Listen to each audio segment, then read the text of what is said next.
Okay, and welcome back to video 2 of the 2.0 version of the free contract killer course. I have a lot of crazy notes, a lot of handwritten notes. Things have just been pouring in over the past day or two, and they all apply to this particular section. So I'm just like losing my mind a little bit trying to figure out like, wow, I have all this brand new stuff that's going to be implemented in this video that's like literally a day old. I haven't even thought about it yet, but it has to be entered here. So the first thing I want to go over with you guys is that in the last video, there's something I didn't talk about with you guys, okay? And it's the frivolous IRS arguments. Frivolous IRS arguments. Right? The truth about frivolous tax arguments, right? Now, you're going to start telling your friends a lot of the stuff, or your family a lot of the stuff from the first video, and they're all a little bunch of little bitches, little cunt-ass bitches, and they're going to send you this, right? First and foremost, definition of frivolous in law. It means that it's intended to harass, delay, or embarrass the opposition. A bad faith claim. Like, it's not even real. Whenever you see the word frivolous, people often think like frivolous means like just not important or doesn't have any value. That's not what frivolous means. Frivolous means like you intended to fuck with someone or attack someone or harass them or embarrass them. And it literally has like no basis at all, and it's just like a pure like empty attack. So keep in mind the word frivolous is a bit strong. It's very strong actually. So whenever you see that word, you should jump all over it and make them prove that it's frivolous. Don't let people use that word on you. It's not the kind of word you want to let people use on you. If you let them use that word, it's not good. Because bad faith claims, you start opening up penalties that are called sanctions, and you start opening up a lot of gnarly doors that you're not going to want to get involved in. So make sure that whenever you see this word, you jump all over it and attack the shit out of it, because it's not, as long as you mean well and you're trying your best, it's not frivolous, right? So that alone right here is easy to fight, right? But if you look here, every single time you get a letter in the mail, and every single time you see anything about anything, you're going to see here, let's see if I can get this going here, taxpayer, 305 times. I'm just going to go through this super quick. The word taxpayer is used, right? And if you notice on all your IRS bills, you're going to notice that the word taxpayer is everywhere. Everywhere. They use the word taxpayer for everything. Taxpayer. And I was trying to figure out, how do I combat this? Because I was getting this a lot from people. Oh, Brandon, what do you think about this frivolous tax argument page? It covers a lot of the stuff that you're talking about and blah, blah, blah, blah, blah. And I was like, okay, interesting. So I went on a little discovery. First thing I noticed was this word taxpayer used 9 trillion times in almost every single sentence to describe everybody. So I started noticing that. I said, what is the definition of the word taxpayer? So I went to the tax code, back to the definition section, 26 USC 770 where we saw person and where we saw trade or organization and where we saw someone who resides outside of the United States. And I found it, boom, on 14, subsection A14. The term taxpayer means any person subject to any internal revenue tax. Now, keep in mind, again, person, this is the Title 26 definition, which is the A1 in this exact section that we're in right now. So we can scroll up. The term person shall be construed to mean and include an individual, a trust, estate, partnership, association, company, or corporation. So if I wanted to reread this and kind of give it a little old mixeroonie, the term taxpayer means any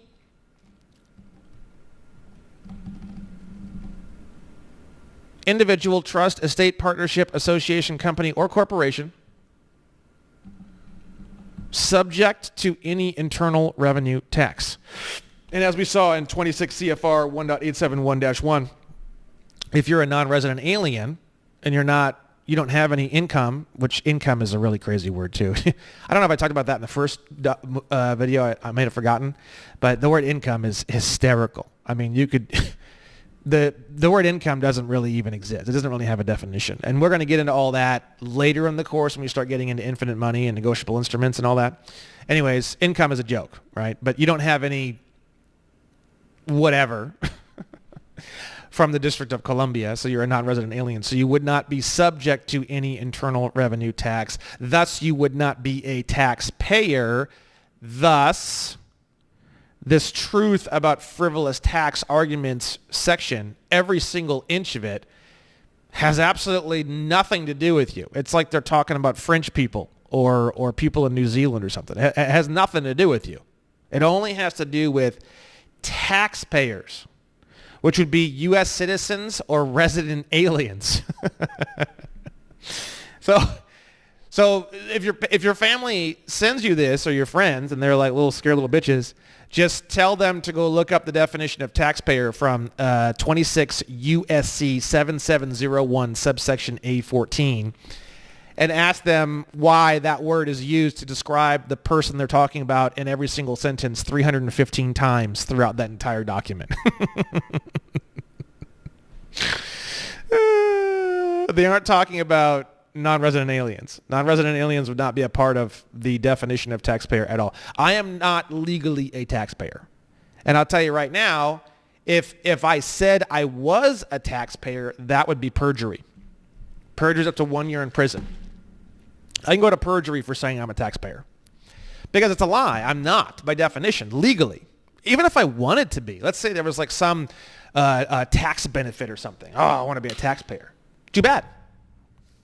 Too bad. I can't. It's physically impossible.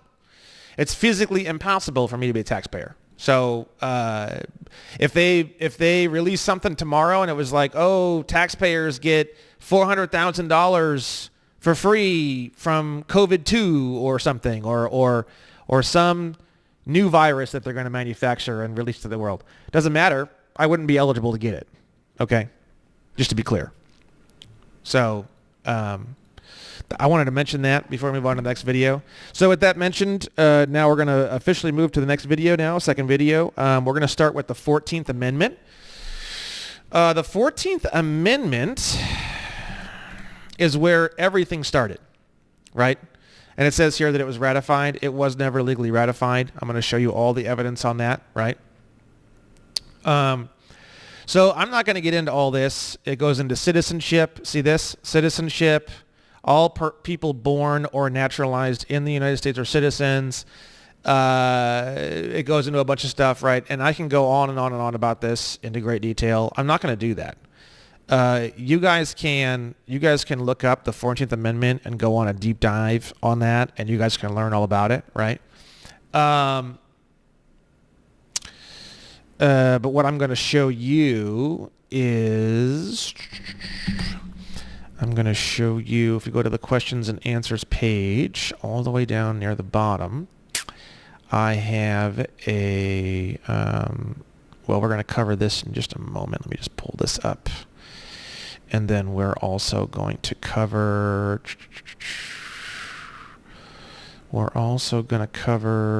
the Slaughterhouse cases, right? So the 14th Amendment, so this is what happened, essentially, in a nutshell, right? I'm going to give you a full screen of me, okay?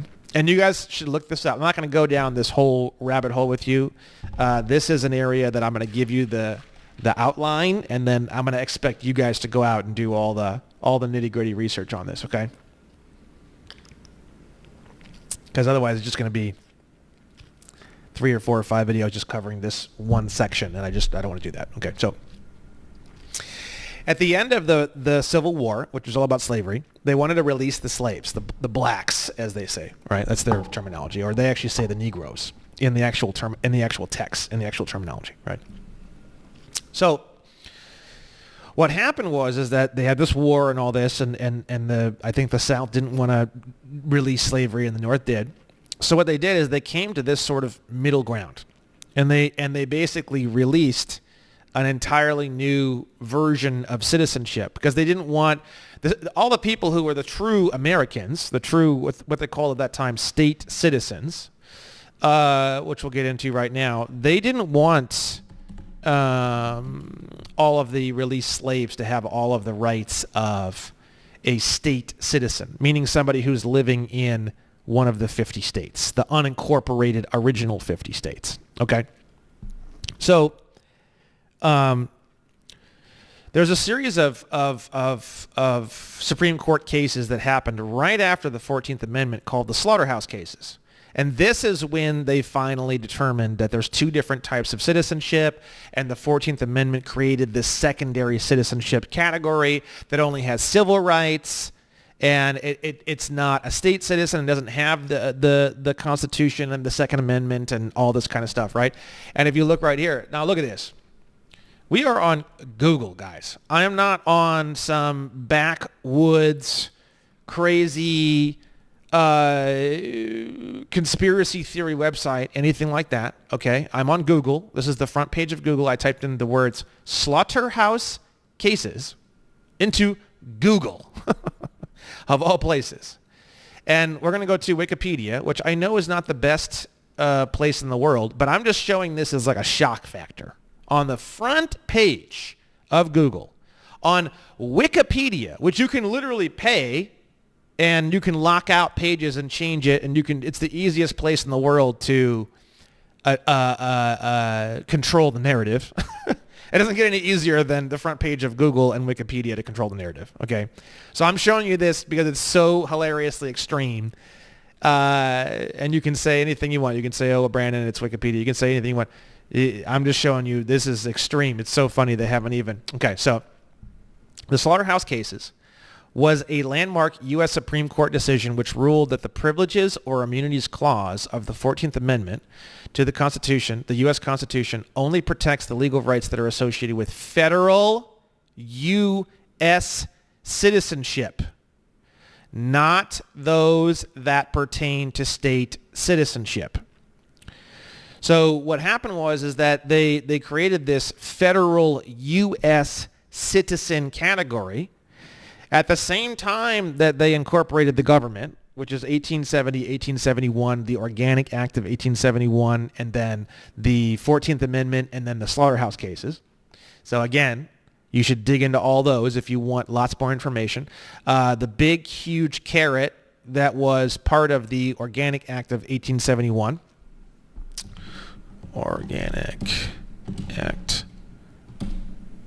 of 1871. District of Columbia Organic Act of 1871. So the big part of this is all part of what happened. The District of Columbia was born and the public school system was born.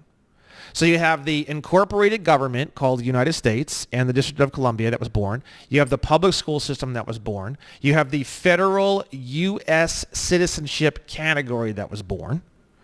And this is where you have the birth of this whole giant corporate campus, and then you have all of the quote-unquote Negroes, their words, not mine, that were being... They didn't want to give them the full state citizenship, which is the real one, which is the one of like Californian or Texan, right? Because before this point, there was you were a citizen of a state. You wouldn't say I'm a U.S. citizen. You would say I'm a Texan. I'm a Texan, right? That was your citizenship was Texan.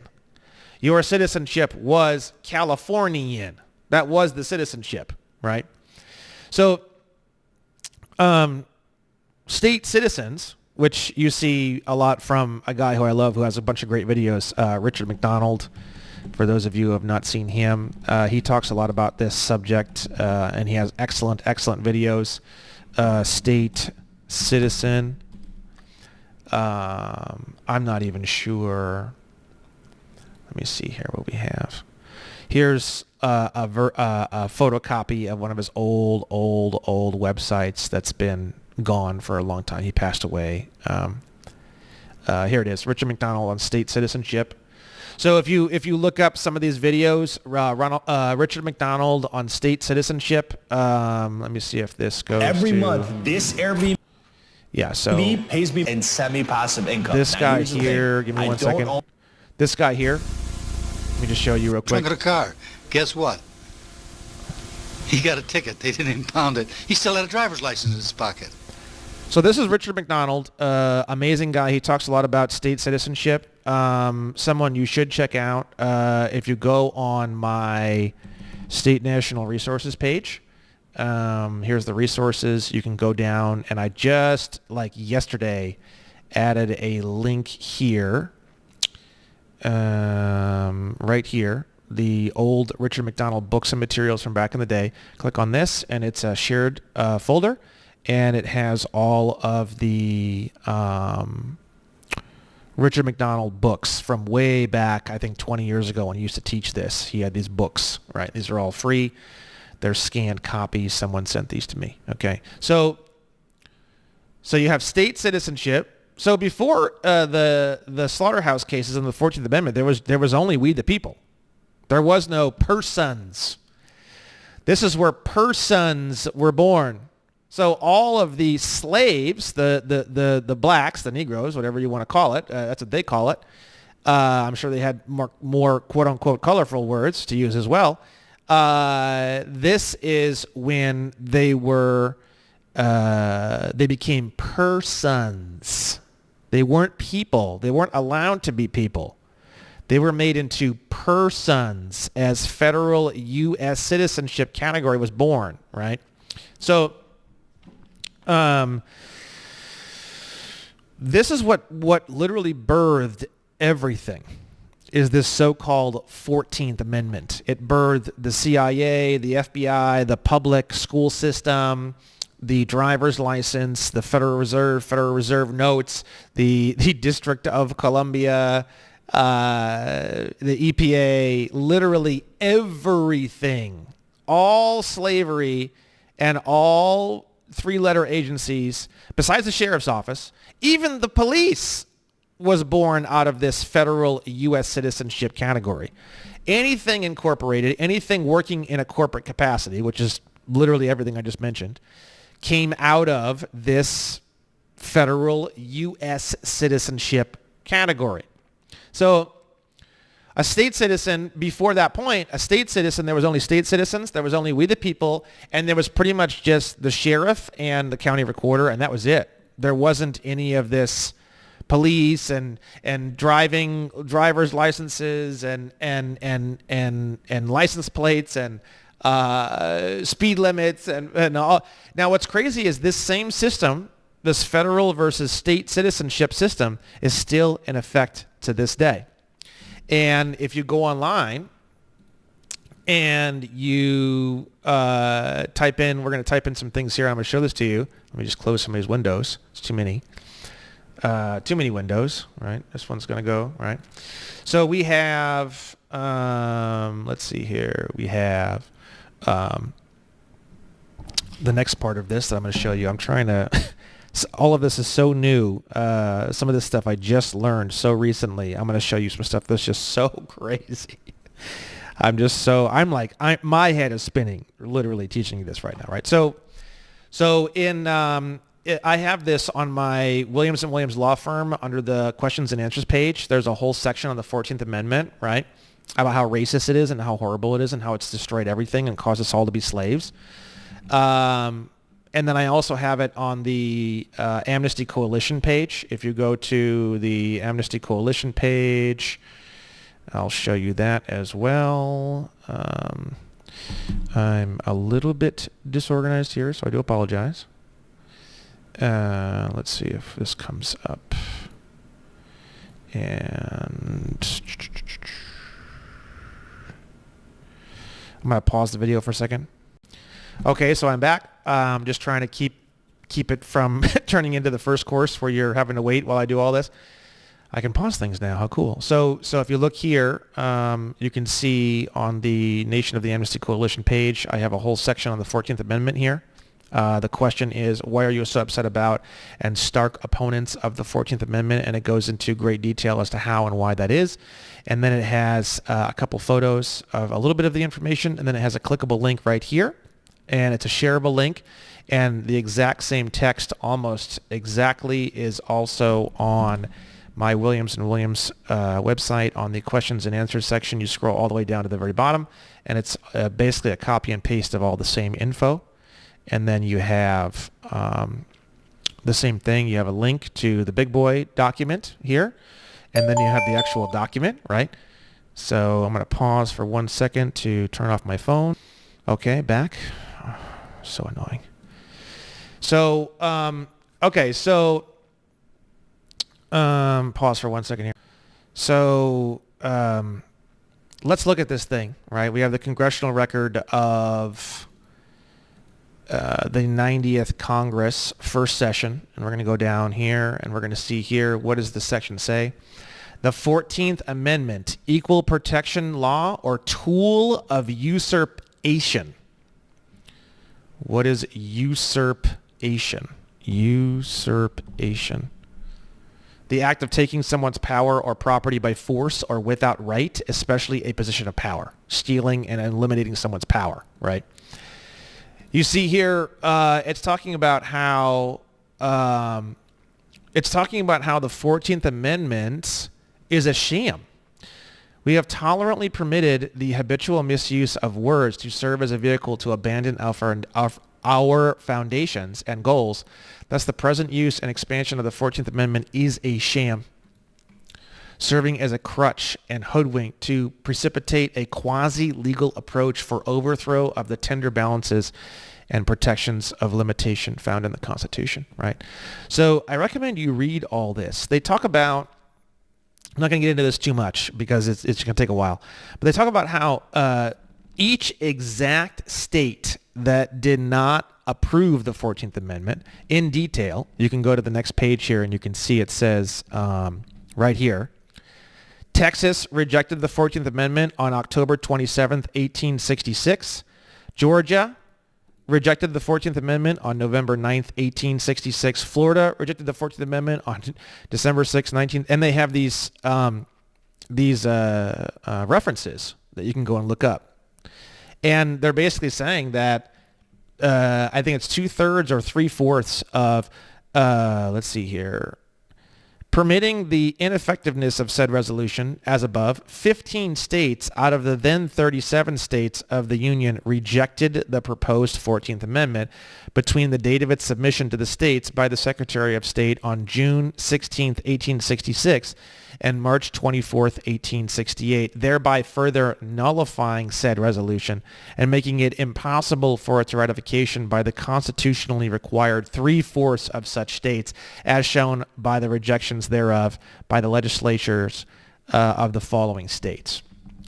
So this is the congressional record. This is not, people use fucking like news articles as sources for like so many things, and a lot of people use news articles as sources to other news articles. That's the world we live in now. It's a world of complete horseshit. It's absolutely the most pathetic fucking thing in the world. Bro, this is the congressional record of 1967 saying this. Our own Congress is saying that this is bullshit. The 14th Amendment is what created the U.S. citizen category. Congress has said already and given us all the evidence that we need to use in court or anywhere else that it was never legally ratified. What does that mean? It means that there is no such thing as a U.S. citizen. U.S. citizen doesn't even legally exist, bro. Like in the last video, I said, I'm not a U.S. citizen, and if I said I was, per 18 U.S.C. 911, I'd be committing a felony up to 3 years in prison for saying that I'm one. I couldn't say I was one if I wanted to. They don't exist. There is no such thing as a U.S. citizen. There never has been such thing as a U.S. citizen. It's fucking racist as fuck. The U.S. citizen category was created to fuck over the blacks. I mean, you could say to yourself, oh, well, Brandon, at least the U.S. citizen category allowed them to be released from involuntary servitude. Yes, but we're living in 2024, guys. This isn't 1871. I don't know about you guys, but I don't think if you tried to go out here on the street corner and I'm just going to say it, tried to do an auction for human beings, I don't think that'd go over so well. You tell me if I'm wrong, right? It's not a part of our culture, man. It's buying and selling humans is not a part of our culture anymore. It's not even a question. It would be attacked in any state, right or left leaning. In California, it would be really attacked. In places like Texas, it would still be attacked. Maybe less, maybe not. You don't know. You could say like, oh, the conservatives wouldn't attack us hard. You don't know that. You don't know. You don't know until it happens. I might go out here in the street corner and see some shit like that and no one's doing anything. Here, I don't know. I'm just telling you, generally speaking, buying and selling of human beings in today's world isn't going to, we don't need the 14th Amendment to protect us from that. We don't need this. We don't need this bullshit amendment that was never ratified, that created all this horse shit. We don't need it. Okay. So this is very fascinating, right? So this whole thing, the CIA doesn't even exist. Federal Reserve doesn't even exist. The District of Columbia doesn't even exist. The public school system doesn't even exist. If the U.S. citizen category doesn't exist, none of these things exist, right? So people always ask me, oh, Brandon, what do we do? Do we vote for Trump? Do we vote for Biden? Oh, my God. Or do we vote for Kamala Harris? You're better off feeding your dick into a wood chipper, bro. All of the above. It's all trash. Trump, and just to be clear, just to really clear the air here for a second, I'll clear the air with you guys. I voted for Trump in 2020, okay? And I'm never going to vote again. I didn't realize that it's illegal for me to vote. I had fucking literally no idea it was illegal for me to vote. I had no idea. I thought I was a U.S. citizen. I had no idea that category literally doesn't even exist and it can't exist and I can't be that. And had I known that at that time, like I covered with you guys, I believe in video number 1, 18 U.S.C. 911. Now, if you look here, right, I don't mind telling you guys this information, and I'll show you why, right? Whoever falsely and willfully represents himself. I mean, falsely is also an interesting conversation, but willfully represents himself to be a citizen of the United States, right? I had no idea. I thought I was. I thought I was a U.S. citizen. I thought that was the normal thing. I thought we're supposed to vote. I thought all this stuff. So it wasn't like a willful, I wasn't trying to fall, like I didn't know. Now that I know, I definitely will never say that I'm a U.S. citizen ever again. And I realize that if I do, I'm going to prison. So this whole category, it doesn't even exist. Not only am I not one of these things, in my own world, in my own head, and in the real world, which we're going to get into in a moment, the difference between the real world and the fake world, there's actually terms for it, and I'm going to show it to you. In the real world, not in the fake world, in the real world, there is no U.S. citizen category. It doesn't exist. The 14th Amendment was never legally ratified. And like I said, you want all the evidence. Submit this document that I have that I give you away for free. Submit this into any court case that you have. You could have a criminal case for trafficking 480 tons of heroin and say, I'm not a U.S. citizen and the U.S. citizen category doesn't even exist, and submit this as evidence. And every single reference that they give in this little document, submit it as reference. You're going to blow the whole goddamn court system up with a hand grenade.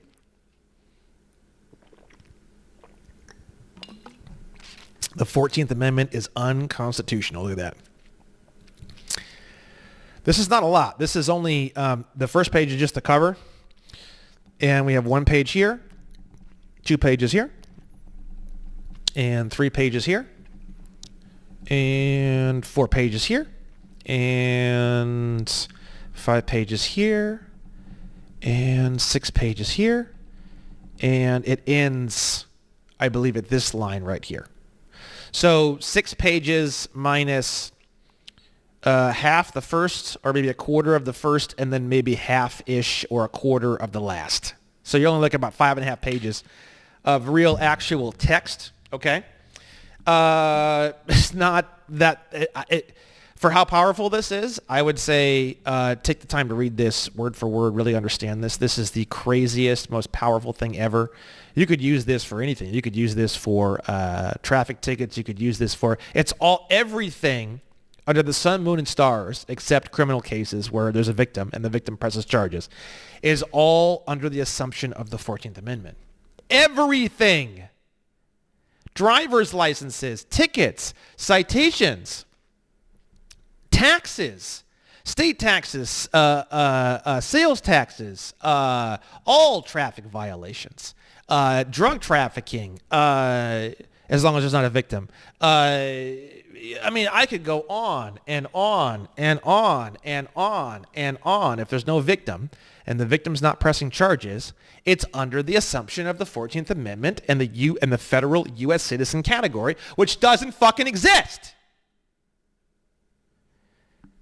No one is fighting this. No one is using this as what's called an affirmative defense in litigation. And I'm going to teach you later in this course how to get into litigation, okay? And for those of you who are already in a lawsuit and you're like, oh shit, I'm going to use this, use it, but I'm going to give you a little tip right now, and I'm going to give you a lot more of these tips later in the course. Don't just try to get cases dismissed, please. We're trying to actually change the atmosphere of this country. Don't just let the bullies off by dismissing the case. Dismiss the case, but then counterclaim and turn around and go after them for fraud and damages and trying to destroy your rights under color of law. We're going to get into all that later in the course, but don't ever dismiss a case. Don't you ever dismiss a case without going into a counterclaim. You want to dismiss the case, and then you want to paint your fucking face, take your shirt off, and run right at them with the deadliest, most horrific fucking facial expressions they've ever seen. You want to haunt them as a living nightmare till the day, like multiple generations of their bloodline. And it's not about revenge. Like I said, we're going to get into all this a lot later. It's about correction. We need to correct the system. We need to get these things under control. We need to stop these bullies that are using things that are not lawful. They're not legal. This is not the government. We are not against the government. We are not anti-government. This is not government. The 14th Amendment it's just criminal. It's a criminal enterprise that has absolutely nothing to do with the government. You say, oh, fuck the government. It has nothing to do with the government. It has nothing to do with the government. It's not the government. The 14th Amendment is not the government. It's this like renegade corporation, the whole corporate empire that exists in the District of Columbia, the federal corporation. That's all from the 14th. It's all horseshit. It's all renegade, criminal, corporate. It's like fucking, it's like mafia shit, bro. It's got nothing to do with the government. It's not the government. The 14th Amendment's not the government. So you're all mad at the government. It ain't the fucking government. So who the fuck you mad at? You got to realize these things, bro. That's why I tell you, on my website and all this stuff, like you're all mad and you're not going to be mad by the end of the course at the government because it ain't the fucking government, bro. You're mad at the wrong person. This ain't the government. It's bullshit. Even Congress tells you in 1967, they tell you that this is bullshit and it's a tool of usurpation. It's pure cocksuckery. It's evil. The 14th Amendment is evil and was never properly ratified and does not exist and destroys our republic and destroys everything. Everything has been born from the 14th Amendment. So you say, how, Brandon? How do we fix all this? It's so easy. It's so easy. It's so easy. Everything that you hate about the quote-unquote government, it's not the government, and it's born out of the 14th Amendment, and the goddamn thing doesn't even fucking exist. It's so easy. It's so easy. Everything you hate, everything you despise about the system, everything that you want to quote-unquote fight against as a freedom fighter of the planet, The goddamn thing doesn't even exist. It's a ghost. It's a poltergeist. It's fake. It's not even real. You think you need to get out there and vote for Trump and do all these things and you need to fight and spend all this money and there has to be PACs and super PACs and Democrats and Republicans and this and that. And you got to fight the DMV and you got to fight the ATF so we have our Second Amendment. You got to do this and that. No. You don't need to do anything. You have to do literally nothing. Nothing. You don't need to do, you could literally jerk off and smoke crack. And that's all you got to do and you'll be fine. That's all you got to do. You got to do nothing. Get rid of your driver's license, get your contracts cleaned up, get your passport, do a few other things, and just stop operating with this assumption that the 14th Amendment, are you a U.S. citizen? I don't even know what that is. What is that? No idea what that is. What do you mean you don't know what that is? I have no idea what you're talking about. Oh, it's that thing, blah, blah, blah. I have no idea what you're talking about. What do you mean? Blah, blah, blah. And then you go deeper and deeper and deeper, and they're talking about the 14th Amendment. 14th Amendment, I don't know what that is. I don't think that's real. It's not real. There is no 14th Amendment. There is no U.S. citizen. So you can say, I'm not a U.S. citizen. If you want to go a step farther, I don't even know what that is. That's not real. They call you a sovereign citizen, not real. What's funny is that what they believe in, which is the U.S. citizen category, literally, legally, isn't real. They're the sovereign citizens, okay? People who believe in the U.S. citizen category and people who believe in the 14th Amendment are actually literally sovereign citizens. So have fun with that, okay? Have fun with that realization. Have fun with that recognition. Okay, call them a fucking sovereign citizen. They're the sov cits, okay? Shit's hilarious, okay? So there is no 14th Amendment. There is no U.S. citizenship category.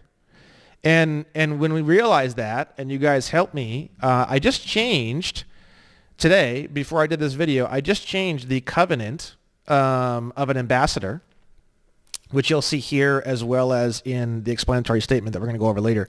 I just added these 2 points to it today, right? The recognition that the 14th Amendment is the most evil, illegal, and racist thing that has ever been activated in North America. It was never legally ratified, and as an ambassador of the nation of the Amnesty Coalition, you agree to do everything in your power at all times to stop, clarify, eliminate, destroy, harm, and attack the 14th Amendment in every possible circumstance. You agree to educate and crusade against the 14th Amendment ceaselessly to its eventual demise. All quote-unquote black, because I know a lot of the guys who are what I've been told is preferred is melanated, by the way. But I'm not going to put that here because it's going to be too confusing for the typical reader because they don't know what that means necessarily. So I just put it in parentheses here. All black men and women deserve to have the same rights and freedoms as all state citizens had prior to 1870. And you promise to allow for this to become a reality. You can really understand that Congress has mentioned in the first session of the 90th Congress that the 14th Amendment was never legally ratified, and you pledged to assist Congress to correct that massive understanding, okay? So we're going to get this 14th Amendment thing thrown out. It's not even there. All we got to do is just get it recognized as not being there.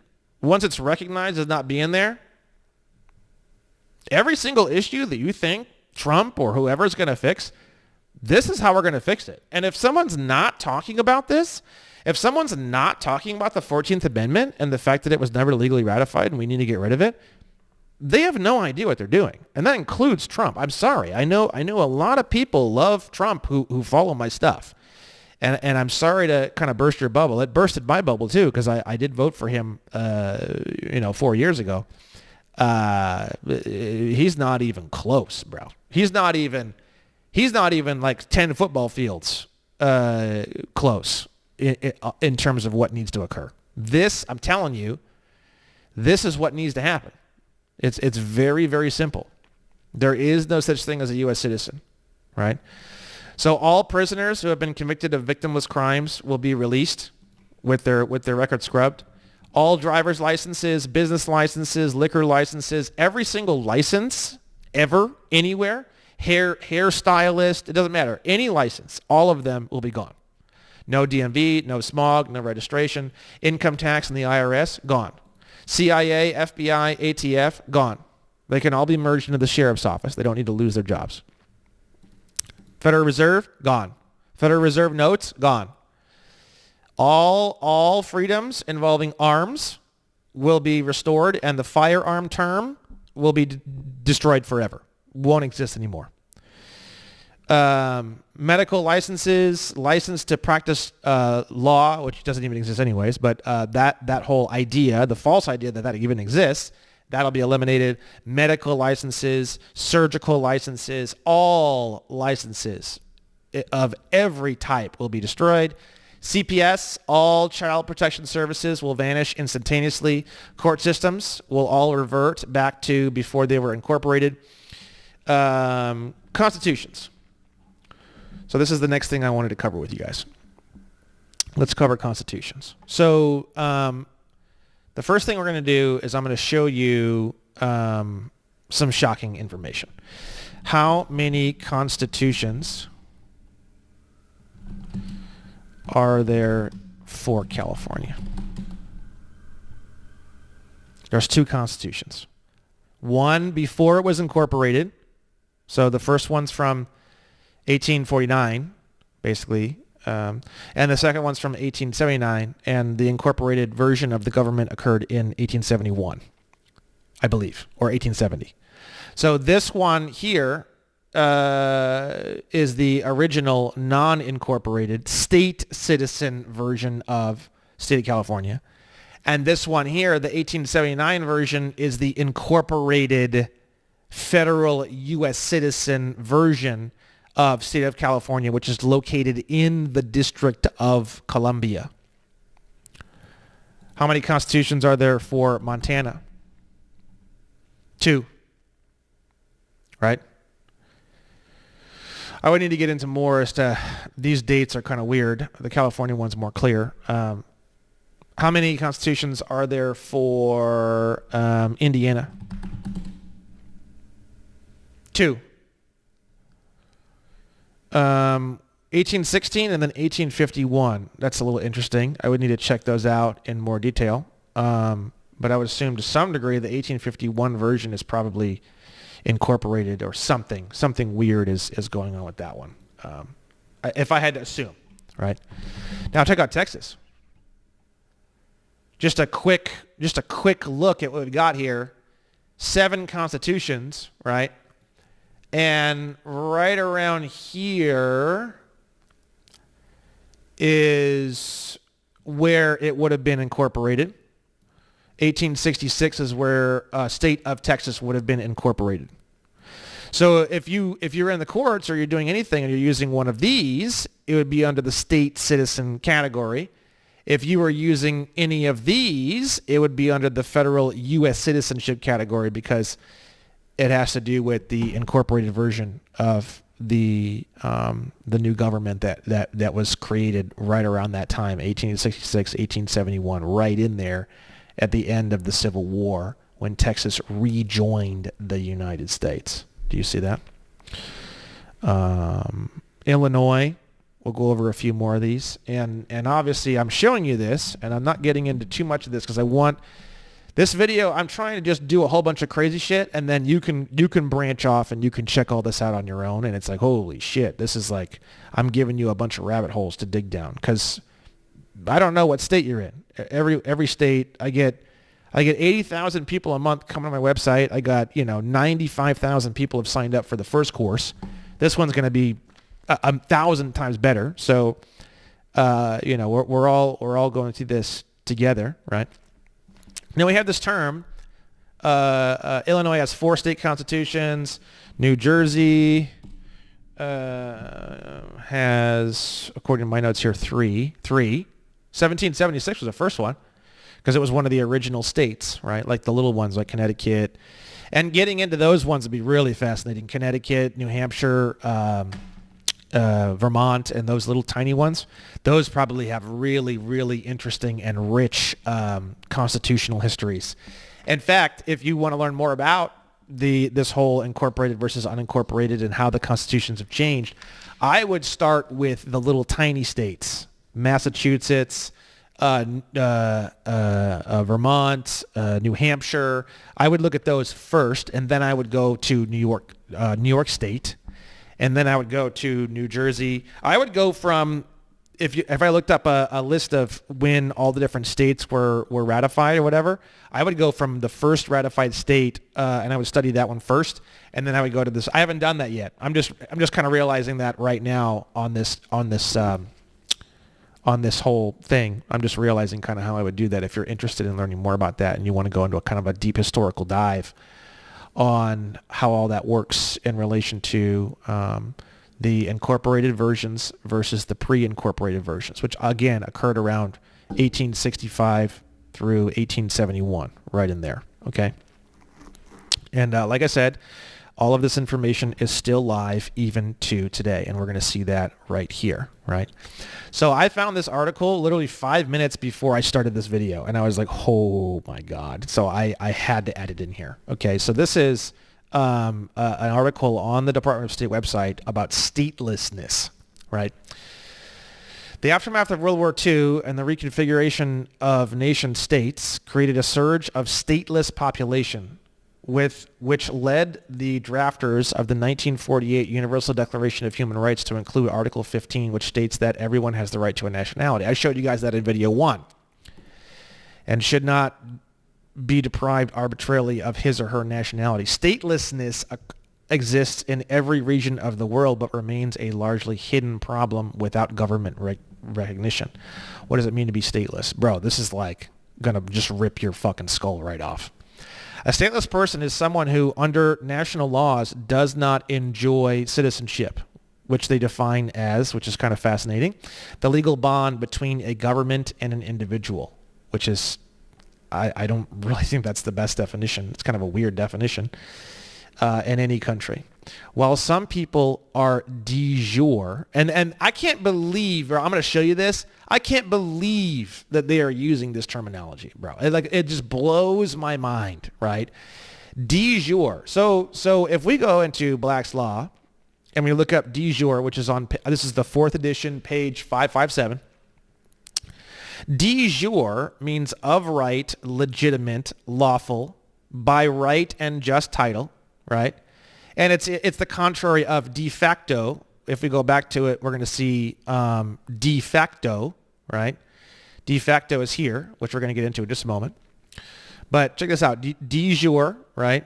It may also be, let's see here. By law, of right, legitimate, lawful. That's what de jure means, right? And then if we look at de facto, which is on page 555, de facto, indeed, actually, this phrase is used to characterize an officer, a government, a past action or a state of affairs which must be accepted for all practical purposes, but is illegal or illegitimate. So it's like it exists, but it's fake. Like the 14th Amendment. The 14th Amendment is de facto. It exists, it's here, but it's completely illegal or illegitimate, right? Whereas the original de jure state, California state, the state citizen state prior to 1865, is de jure, which is of reality or of law or correct, right? In this sense, it is the contrary of de jure, which means rightful, legitimate, just, or constitutional. Thus, an officer, king, or government de facto is one who is in actual possession of the office or supreme power, but by usurpation or without lawful title. And what did Congress have to say the 14th Amendment was? A tool of usurpation. Oh, wow. Congress is telling us that the 14th Amendment created an entire illegal or illegitimate government. Shocking. It's not a conspiracy theorist sitting in some basement. Congress, on the record, told us this. Fascinating. Well, an officer king or officer or governor de jure is one who has just claim and rightful title to the office or power, but has never had plenary. Fuck. What does that mean? Plenary. Absolute, unqualified. But has never had absolute possession of it or is not in actual possession. A wife de facto, look at this. A wife de facto is one whose marriage is voidable by decree, as distinguished from a wife de jure or lawful wife. We're going to get into that a little bit later. When you get a marriage license, you're getting a de facto marriage, by the way. A real, honest-to-God marriage is not done through a marriage license. It's a joke. Okay?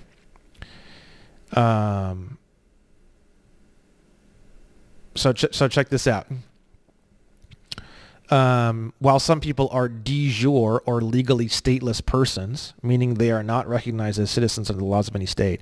So, bro, this is like so fucking crazy. This is the Department of State website. And they're saying that while some people are like actually legally like real, aka stateless, many people are de facto, which means illegitimate or illegal, or effectively stateless persons, meaning they are not. I mean, it doesn't even make sense, but it's just crazy that they even use this terminology, bro. And dude, you want to see something really creepy? One of my fans sent me this. Bro, this is creepy. I mean, like, hold on to your fucking hats, bro. Do you remember in the movie The Matrix, there was that girl and Neo was told by the person behind the computer he didn't know yet, through the green text, to follow the white rabbit? I'm literally like, my hair is standing on edge just telling you guys this. The white rabbit's girl, her name in the fucking movie The Matrix, her name is literally de jure, bro. Like, I am not a conspiracy theorist, bro. I swear to God, bro. Like, you will not see me talking about all this stuff and conspiracies and all this stuff and all this kind of craziness that a lot of people really get into. A lot of the shows that I go on, yes, they are conspiracy shows, but bro, this is just plain creepy. Like, crazy, bro. Crazy, bro. And they spell her name like this. I don't remember in the show ever seeing a spelling of her name. So they say her name is spelled D-U-J-O-U-R, but I would need to review the actual movie because I don't think her name is ever actually spelled in the movie. And I think they're actually saying D-E space J-U-R-E is her name, de jure, which means... So what's the white rabbit? Follow the white rabbit to learn the secrets to get out of the Matrix? De jure versus de facto. Dude, it's crazy, bro. It's fucking crazy, bro. I literally wanted to add all this in like right before the video. I thought about all this. I have all these. I printed everything off. I'll show you. I printed everything off and then I made all these blue marks. And I was like, oh shit, dude, we got to add all this in. Fucking crazy, bro.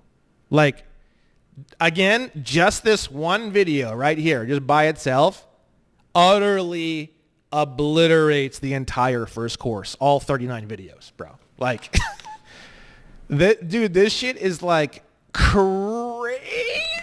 I didn't know any of this. I didn't know any of this 2 years ago, bro. It's so fucking crazy. It's so fucking crazy, dude. It's so fucking crazy. But anyways, I digress.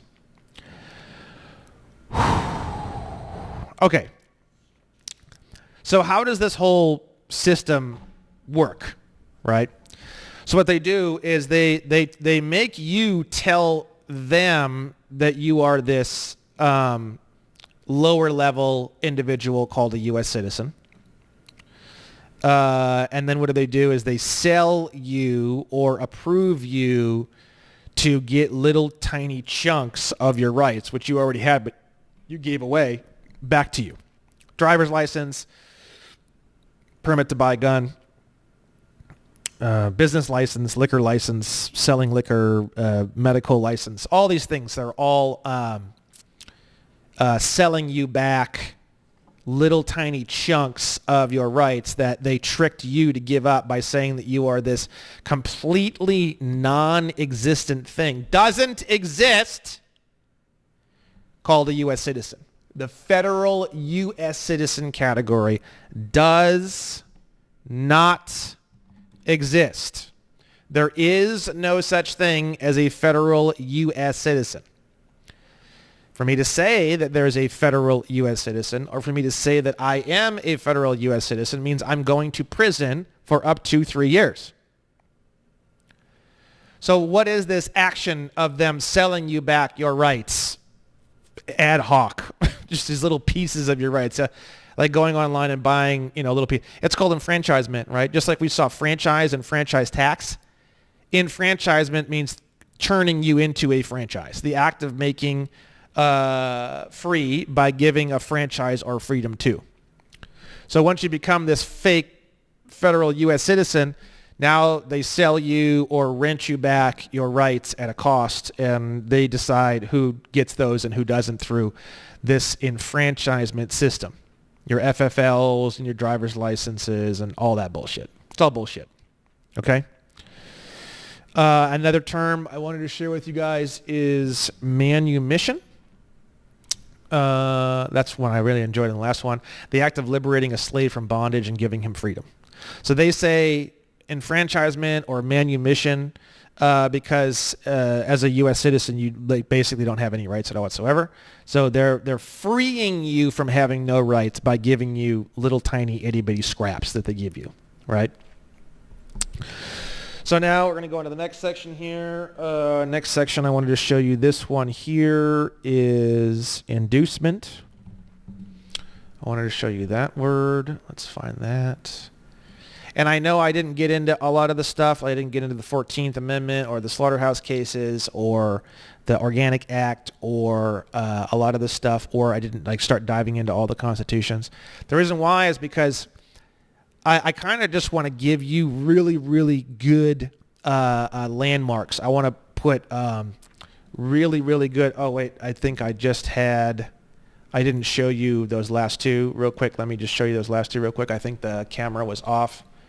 Let me just backpedal for 2 seconds and show you 698 enfranchisement is here. So you can see that. And 1194 is manumission. Show you that real quick just to make sure. I think I fucked up there a little bit. And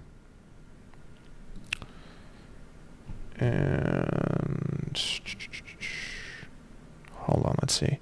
Here's manumission. And here is enfranchisement right here. And I think I showed you du jour. I'm not going to go back to that. I think I had that one on the camera.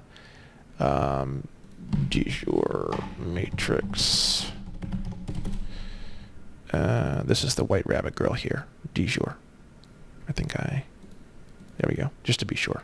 I may have missed something, but let's go forward from here. We have inducement. That's the next thing I wanted to show you guys.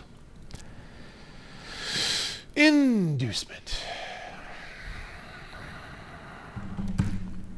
Oh, I see. Okay. I know what happened. I'm using my numpad. Fuck. Okay. I won't do that again. Okay. So everything was there. We're all good.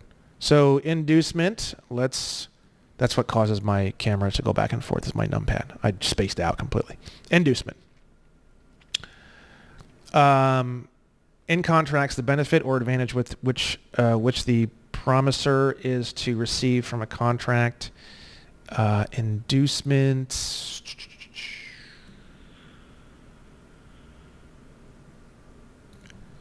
Let me see here. Give me 1 second. I'm going to pause the video for this. Okay, I'm back. So this is in criminal evidence, inducement means motive, that which leads or tempts to the commission of a crime.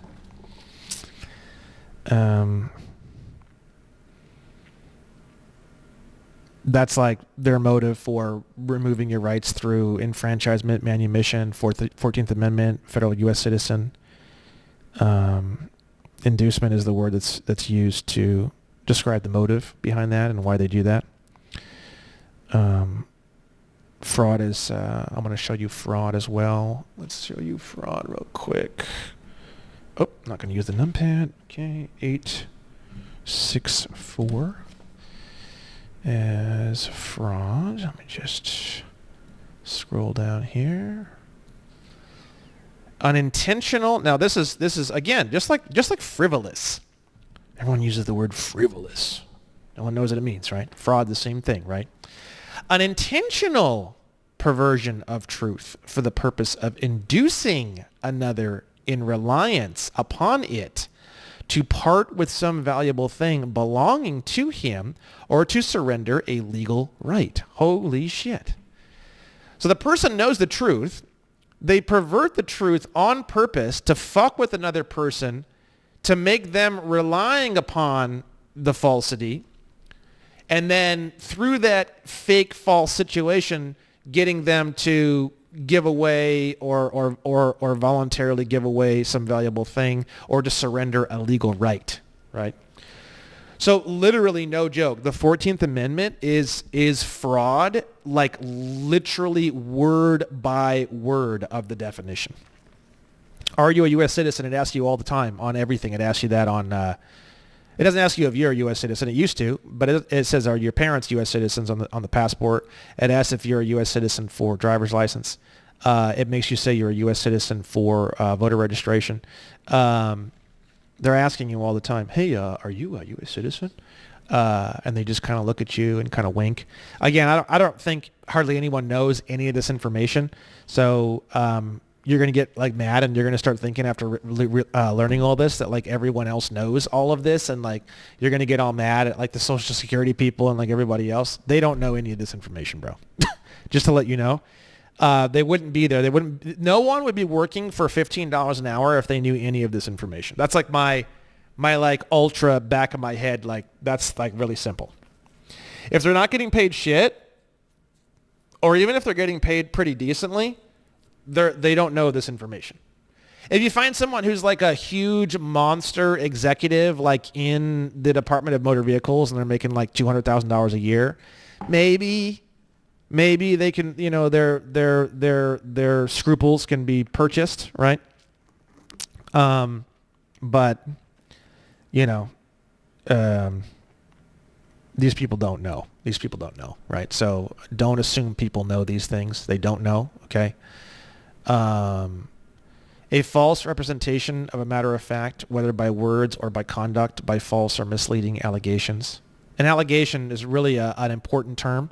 You'll see this all the time, and no one knows the definition to it. Allegation means setting forth that of which you intend to prove.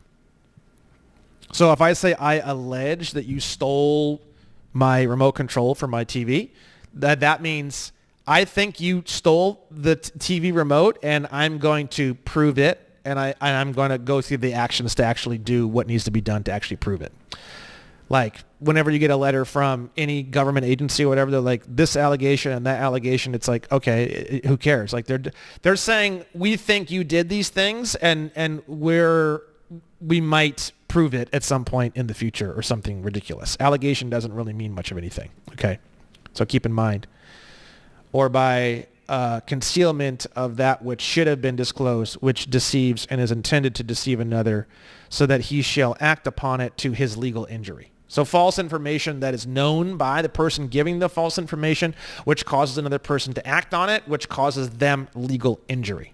This is the definition of fraud. So fraud has no statute of limitations. So you can actually sue and go after literally anyone who tries to use the 14th Amendment on you, even though it's from 1871. Makes no difference. Okay?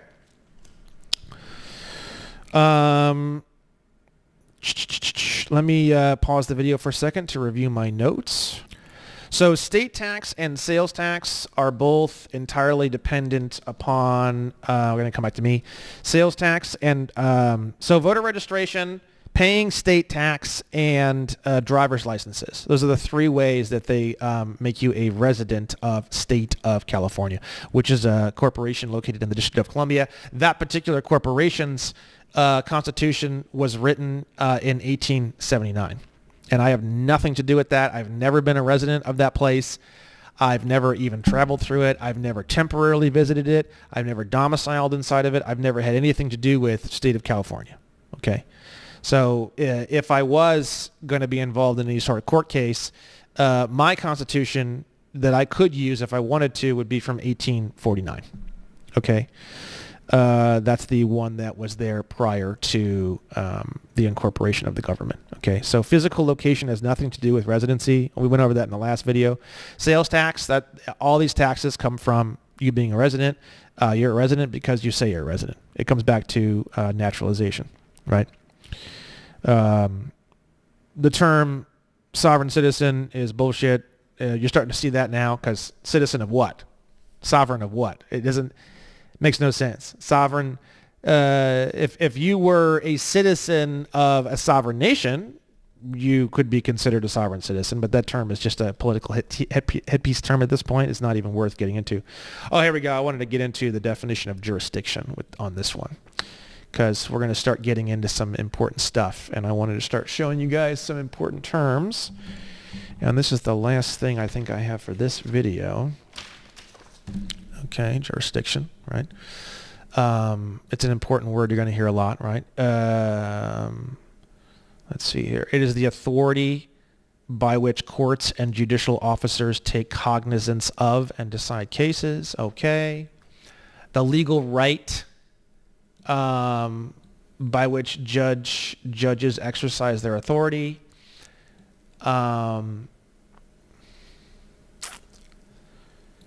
It is the authority, capacity, power, or right to act. So without it, they cannot act. Okay. Let's see here.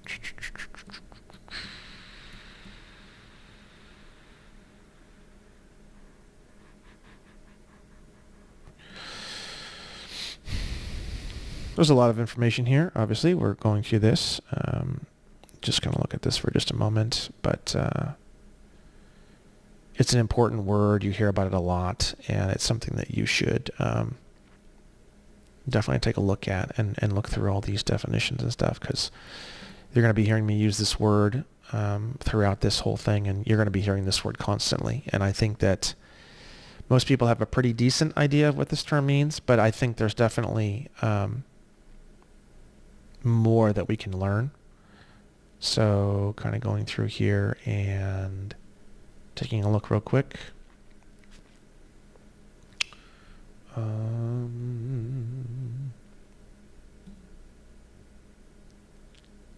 Anyways, I'm not going to get into all that and just read through all this. I just want to show you that those first few definitions and those first few ideas, and jurisdiction of the person is power to subject parties in a particular case to decisions and rulings made in such a case. Okay?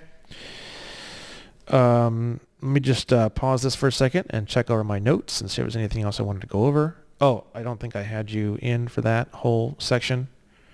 Let me just jump back over here and show you the beginning part of where I was at on that. I was right here.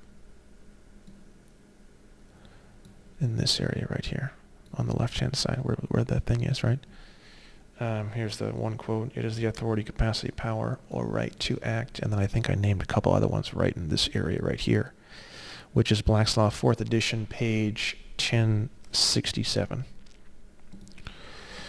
Okay. Let me just check over my notes for a second. I'll pause the video for a moment.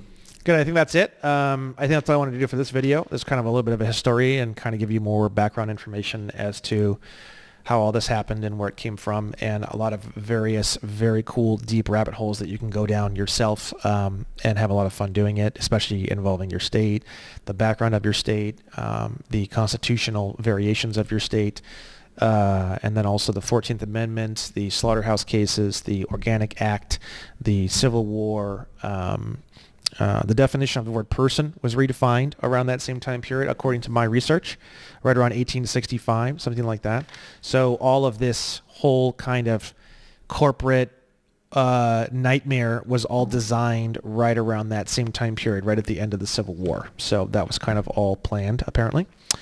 And yeah, I think that's everything I wanted to cover on video number 2. So thank you very much, and I'll see you guys at video number 3.